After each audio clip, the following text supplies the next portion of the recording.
In our gospel reading today, Jesus is teaching about possessions. He's been talking about possessions through this section of Luke. At the very end of last week, if you weren't here, the very end of our gospel passage in Luke is where Jesus says, you cannot serve God and money at the same time. And then we have this passage today. Now, right before our passage today, we're told that all this talking about money is getting the Pharisees, getting some of the religious teachers of his time really angry. We're told that these Pharisees were lovers of money, and they start ridiculing Jesus in response. And so Jesus, instead of abandoning this tack, he ramps it up and presses home. Now, a common idea in this time is that having wealth means that you are successful in God's sight. That rich people are, because they're rich, are also righteous. Some people today teach this. It's called the prosperity gospel. That means that living a faithful life means that you're going to get all kinds of health and wealth. This would have been surprising to the apostles and the martyrs who all died for their faith. But in response to all these confused ideas, Jesus, as he often does, tells a story, tells a parable about two men. There is a rich man who is dressed extravagantly in purple and fine linen. Purple was a really expensive, rare dye at that time, so it's something basically only kings wear. So purple and fine linen, and he feasted, we're told, sumptuously every day. Instead of a feast being something that you eat on a special occasion, he would have a feast every day. And his everyday outfit would only be what people would imagine a rich person would wear on very special occasions. But instead, that's what he wears all the time. Okay? Living a very sumptuous, excessive lifestyle. On the other hand, there is a sick beggar named Lazarus, who is sitting at the gate of the rich man's house. Likely he's crippled, that he couldn't move on his own. And he, we're told, is, instead of feasting sumptuously every day, he's hungry. That he longs for crumbs from the rich man's table like a dog. But instead, dogs are licking his sores. Scavengers, trash eaters are licking his sores. It's like they're feeding on him. While the rich man is living a life of excess and consumption, the cripple at his gate wished that he dreamed of being like a dog, but instead the dogs are feeding on him. Then we are told Lazarus and the rich man die, and the tables are turned. There's a vivid reversal.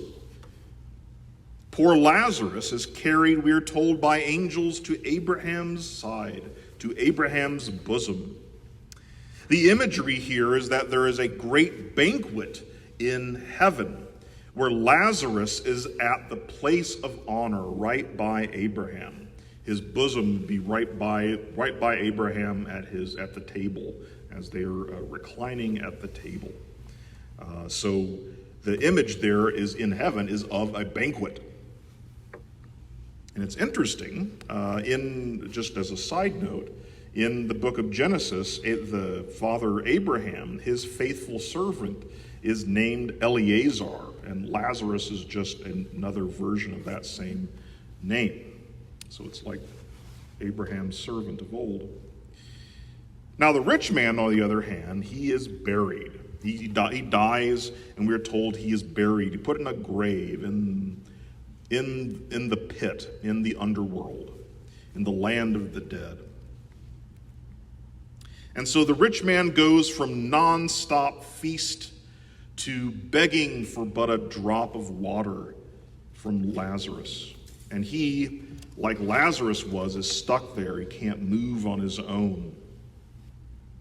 And he is in anguish.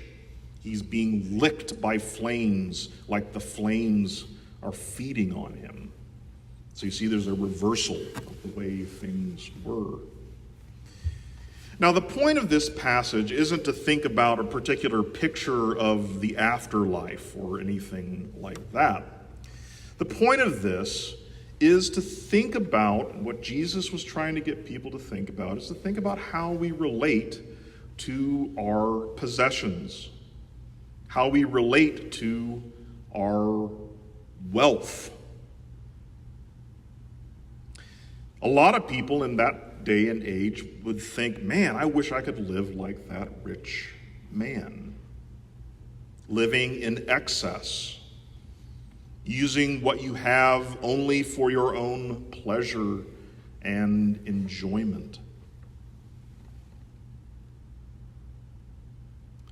The point, Jesus is saying, is for us to get so full of ourselves that we think that having wealth and possessions is the point of life. That's what it means to win at life. That having wealth and possessions means somehow that we're superior to those that have less, or that we are good people because we have good stuff. The point is to get us to think about how we use what we have. And this is not just a problem for those who happen to have what we would consider to be wealth. The poor can be just as fixated on wealth as anybody, just as focused on what other people have and wanting to get that and wanting to have more. It doesn't matter how much money you have. Anyone can be fixated on using what you have only for your own pleasure and not really caring about anyone else. And so this picture here is to get us to think about ourselves, to think about our life, and maybe if we need to change something. Our epistle reading from 1 Timothy, Paul is coming to the end of his letter to Timothy, a young leader in a church, probably the first bishop of Ephesus. And the issue of how Christians with wealth should behave was a live issue there in Ephesus. It's in this passage you may have heard that there is this famous saying that money is the root of all evil. Wait, is that what it says? What does it say? It says the love of money is the root of all kinds of evil. The love of money is a root of all kinds of evil. The problem, you see, is not the money, it's not the wealth as such, but the problem is the love of it. The problem is one of desire. Where you are putting your value, where you are putting your hope. The problem is wanting to be rich, wanting to get more possession, more good stuff for yourself, and that's all that you're about. Not being content and thankful for what you have, but wanting more. Paul writes, those who want to be rich, which could be rich people or poor people, fall into temptation and are trapped by many senseless and harmful desires that plunge people into ruin and destruction. Being fixated on wealth can distort and twist our souls. Again, the problem is not really having money or riches, whether you have it or you don't, but the way you relate to what you have or what you don't have. It's the love of money. It's wanting more and more, wanting to be rich, richer. That's the problem.